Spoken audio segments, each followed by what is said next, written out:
up with our answer, which gives it credibility.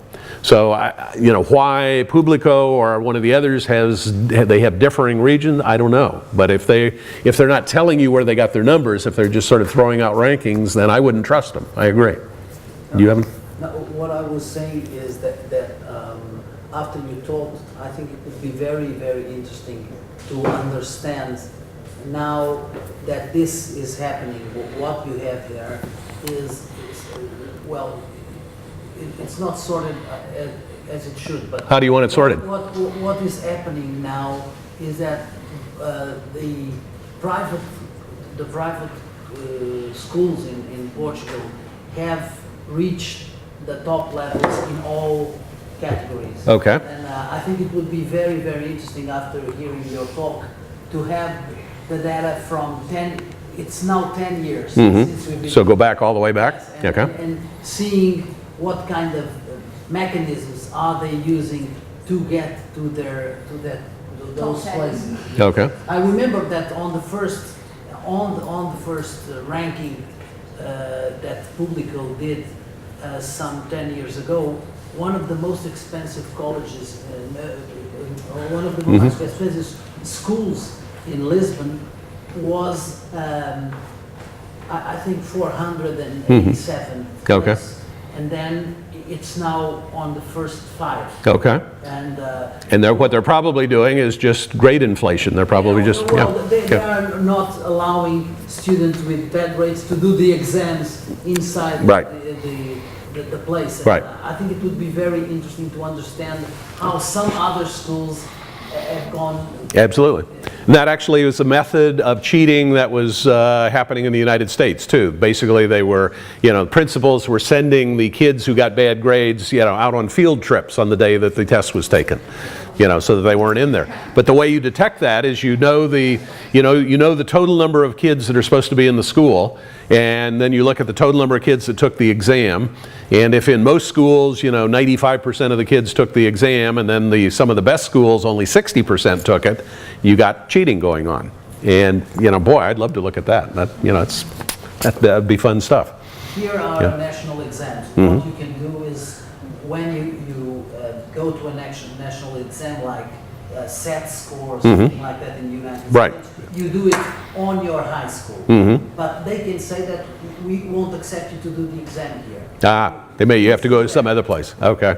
Well, there are all kinds of different ways to cheat, but you're absolutely right. If you could take, the scores from 10 years ago, watch the trajectory for different schools, and you would see some that are, pretty steady, which is what you would expect. They're not changing a lot from year to year, and then you'd see others that all of a sudden were having a huge difference. And invariably, the huge difference will be because somebody is cooking the results some way like that. Now, again, the data won't tell you how they're doing it.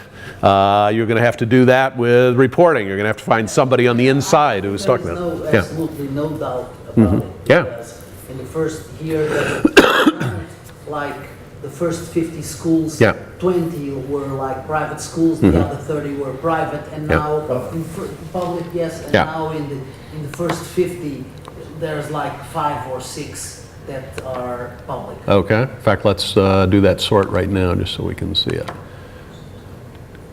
Okay, here we go. Private. Oh, here's a public right there.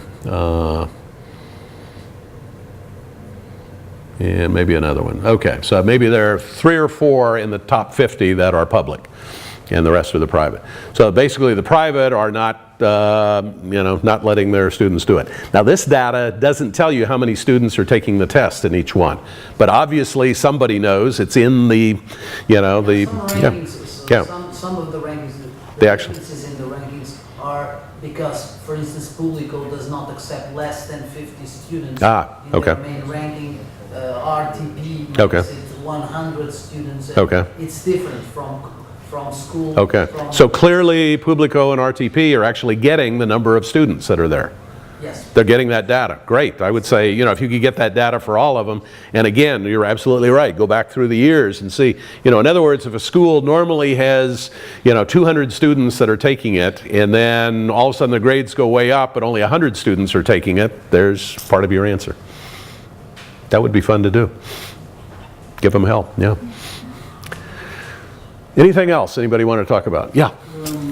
How the media in the United States use the data for the sports? Like the journalists treat that data, or they have like a department with Statisticians, sure. statisticians. Often, more and more reporters are doing that kind of stuff themselves. Most sports reporters actually are really good at math because they're used to calculating, averages and things like that. And actually, people who read sports pages like numbers. Lots of other reporters are always scared of math, but in the United States, sports stories are all about batting averages and number of points scored per game and all these other kinds of things. Those are all statistical measures. So doing this kind of analysis, in fact, I've had students do stories where they have taken, the salaries of all the Major League Baseball players, American baseball. They take the salaries of the American baseball players, and then they take their statistics of how they've scored, how many runs they scored, what their batting average is, things like that, and then do analyses seeing which players are overpaid, they're getting paid way too much for the amount of production they're doing, and which players are actually a real bargain. They're being paid low, but they were actually making lots of home runs and so on. And it's something you can do in a spreadsheet. I don't know enough about soccer to know the kinds of statistics you collect. I don't know, minutes played and goals scored, but not everybody scores goals. In Portugal, we don't have the tradition of seeing the sport that way. But in America, in almost every sport, you are obsessed with numbers and that kind of stuff. Yeah, and believe me, this is a tool.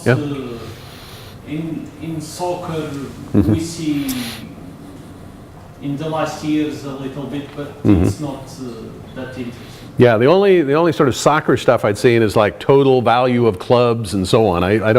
To me, soccer is harder to measure because, it's really a game that's continually going on and not everybody is expected to score. I mean, scoring is not, other people are on defense more and so on. So it's harder, I guess, to measure.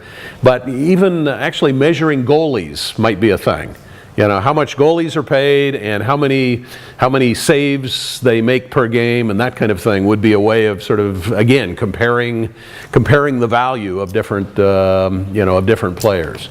But a spreadsheet is perfect for doing sports things, and there are lots of papers that do those kinds of things. Actually, a medium-sized paper in the United States did a very interesting study of American football, looking at leg injuries and so on, and they took the careers of the last 20 years of people playing different positions and calculated the average career length. A running back, the guy who gets the ball and runs and gets tackled and so on, the average career length for a running back is about 2.5 years before they get so injured they can't play anymore.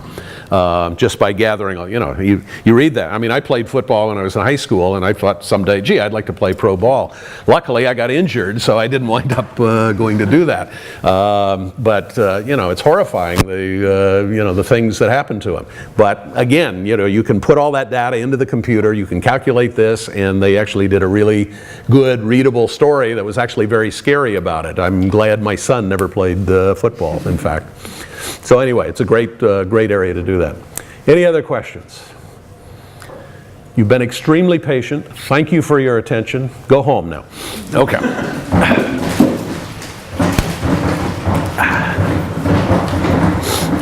Oof.